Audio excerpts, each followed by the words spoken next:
On red band, emergency frequency. Come in, please. Come in, please. Check. Station 3, come in, please. Check. Station 3 to Silver Carrier. Station 3 to Silver Carrier. Red band, emergency frequency. Another range, Bill. Yes, sir. It's locked on now. That's it. Don't get much fun, do we? Better make the most of it. I can change from blasting meteorites, won't it? Hold it a minute. Tanya, can we take a visual recording of it? Yes, sir, can do. Still no movement on radio signal, sir. Put up the anti-magnetic field, Leo, when I give the word. Right. Just wait to plan, sir. Good. I'll do an announcement about reverberation. Before you do that, Jarvis, could I have a word? It's important. More bogies. Station 3. Put all systems on green standby.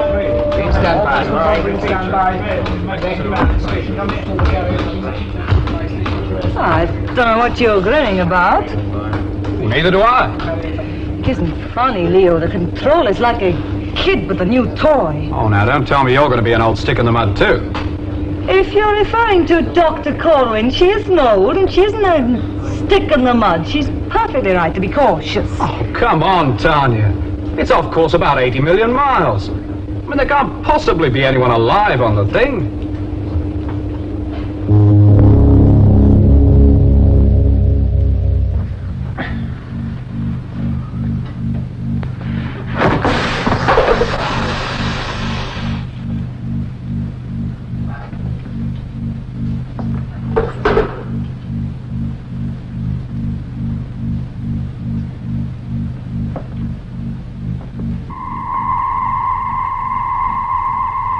Yes, I know all that, Jarvis, but we still can't be absolutely certain.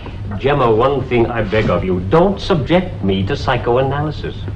You think I'm having a whale of a time, don't you? All kids again. Bang, bang, blow up the balloon. You're wrong, you know. Am I? Say what you like, the Silver Carrier is a menace to the wheel. Surely you can see that? If you equate menace with automatic power drive, I don't. What else? You want me to believe some emergency happened on the Silver Carrier. The pilot switched to automatic, then tragedy. Right. And all the crew died. Right again. Where was the carrier bound for, Jarvis? Servicing Station 5, I told you. Then isn't it reasonable to assume that the automatic would have taken it to Station 5?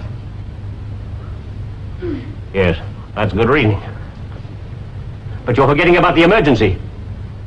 That could have damaged the control sensors. In fact, it must have done, which is why the rocket is so far off course. Assumption again, guesswork. It would be so easy to check. We can't risk that rocket turning in on us. But don't you see? It'd blast all right through us.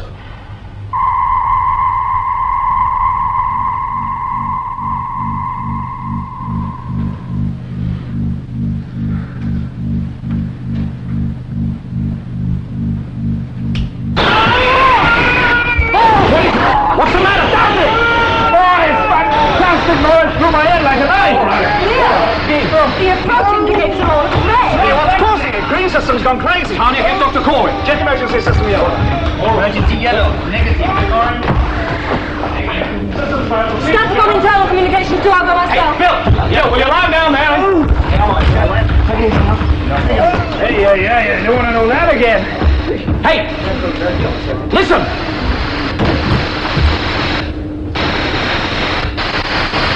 Don't argue with me, Gemma. The decision is mine. The station and the people on it are my responsibility. Rutkin's hurt. What happened? Colossal static pulses swamping the detectors. It's the rocket. I knew it was a menace.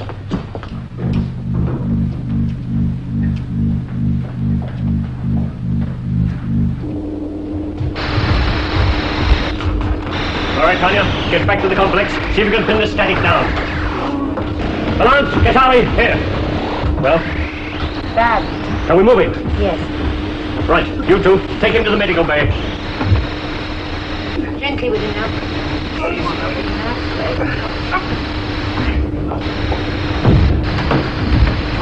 Attention! That rocket has given us enough trouble. Bill, knock it out. Right, sir. Controller. Yes, what is it? The static. There's a signal on it. That can't be. You're right, Tanya. Get me a fix on that. If I can. It's not any code I've ever heard before, but there's definitely a repetitive order to it. It's no good using radio or radar. We'll have to use millimicron waves. You think it's coming from the rocket? I just want to make sure it's not coming from anywhere else. The rocket. It is. You sure? Certain. I was fixed on it anyway. There's no doubt. And somebody is on board. Phil! I want 2 men to cross over. Organize it, will you? Right, sir. 80 million miles, of course. If they're alive on board that craft, they must be in a pretty bad way.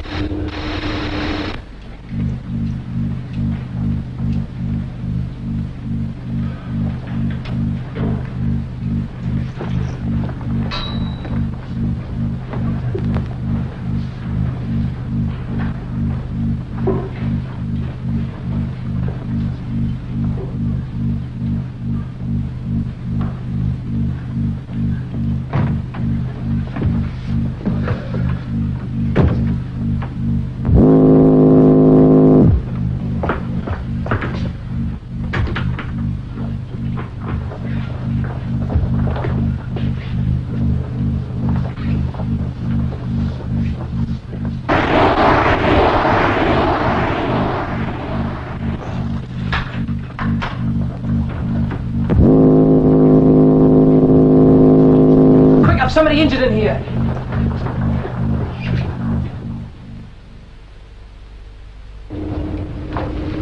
Voyager 5, call sign K1210Q. Confirm, please, Station 3. Receiving you, Station 3.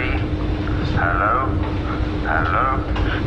You're Light to medium meteorite storm will cross your planned route between 1300, 1400 hours, coordinates A Alpha 2710.4, B Beta 4.7. Do you receive, Voyager 5? Yes, thank you for the information, Station 3. We have computed an alternative route for your Voyager 5. Stand by for instructions. Program computer. How are the guests? Dr. Corwin's examining the older one now. They're both slightly in shock anyway. What's the story? I don't know. Quite a mystery, isn't it? Jarvis won't like that. 1250. Hey, what's that on Green System 3, Chang? Very odd, sir. Been getting 1 or 2 funny signs here and there all the time. Soon as you check them out, they vanish. Put them in the log, eh? Yes, sir. It's as if a number of magnets were touching the outer skin of the wheel and then letting go. Localized field effects, that's all. All detector fields are checked out, sir. Can't be anything serious. Well, keep a log and let me know. Right, sir. More mysteries. I know.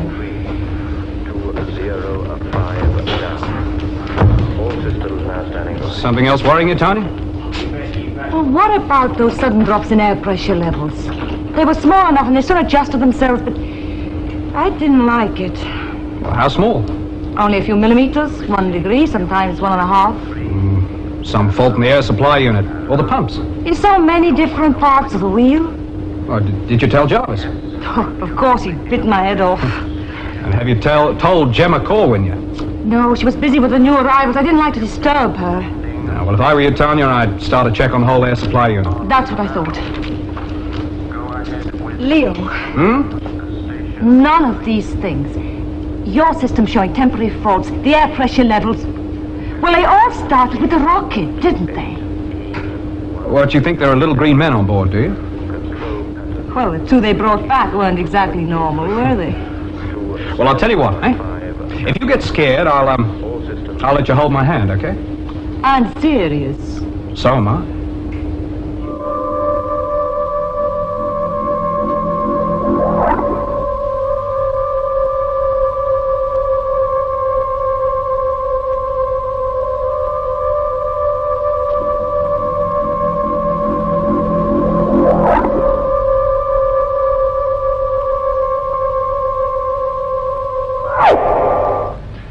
Breathe in again. Out. And again, please. Out. Now, I want you to take a deep breath and exhale as slowly as you can.